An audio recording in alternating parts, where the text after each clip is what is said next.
Dans Naruto, est-ce que tu connais tous les détails concernant la deuxième grande guerre ninja? Récemment, on a parlé de la troisième, maintenant on va parler de la deuxième. Ah, incroyable, vas-y, je t'écoute. La deuxième guerre, c'était une guerre qui incluait la majorité des villages. Même si on ne sait pas trop en termes de politique ce qui se passait à ce moment-là, on sait qu'il y avait des tensions entre Konoha qui était mené par Hiruzen, Suna probablement mené par le troisième Kazekage, Iwa mené par Onoki et Ame mené par Hanzo. La plupart des batailles durant cette guerre, elles ont justement eu lieu dans des petits pays comme Ame qui ont fini dévastés, et selon Nagato, c'est Konoha qui est à l'origine de cette guerre, et c'est pour ça que derrière, Nagato il est parti se venger de Konoha avec ses 6 peines. Ah ouais, c'est à cause d'eux que la guerre elle avait commencé, c'est Nari Konoha. Voilà, en tout cas nous on sait que la seconde grande guerre ninja elle commence 20 ans après la première guerre. Après 20 ans de paix, les nations elles ont commencé à former des factions avec des prétextes en disant qu'ils avaient besoin de se nourrir, de planter des choses ou quoi que ce soit, mais en réalité c'était juste pour élargir leur territoire, tout simplement, et c'est comme ça que la guerre elle a débuté.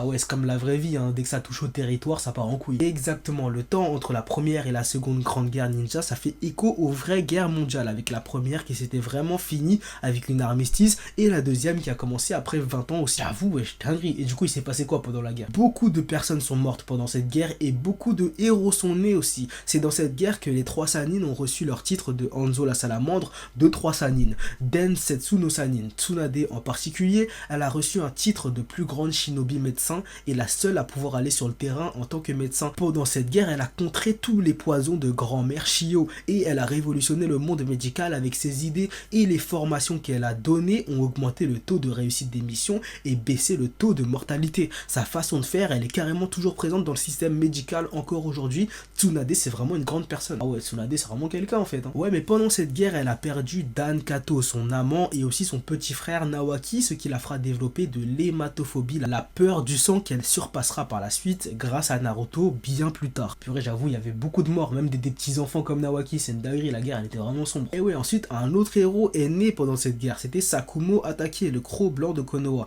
dont la légende était supposée même plus grande que celle des 3 Sannin. Sakumo, c'est lui qui avait tué les parents de Sasori, et donc les petits-enfants de grand-mère Shio. Shio voulait donc sa revanche, et c'est pour ça que la première fois qu'elle a vu Kakashi, qu'on a vu dans Naruto Shippuden, le portrait craché de Sakumo, elle a directement cherché à le tuer. Ah ouais, elle a reconnu Sakumo en Kakashi en fait. Et exactement, d'ailleurs, oublie pas de t'abonner mon ref pour envoyer de la force. Et Sakumo, c'est très probablement aussi pendant cette guerre qu'il a abandonné une mission au profit du sauvetage de ses alliés, ce qui le fera tomber dans la disgrâce et le mènera à se donner la mort. Vraiment une des parties les plus sombres de Naruto, et surtout ça montre comment Konoha c'était un village de merde. Mais du coup là t'as fait la troisième, et là vas-y fais la première et la quatrième aussi, en vrai de vrai, tant que tu y es, pour les travaux.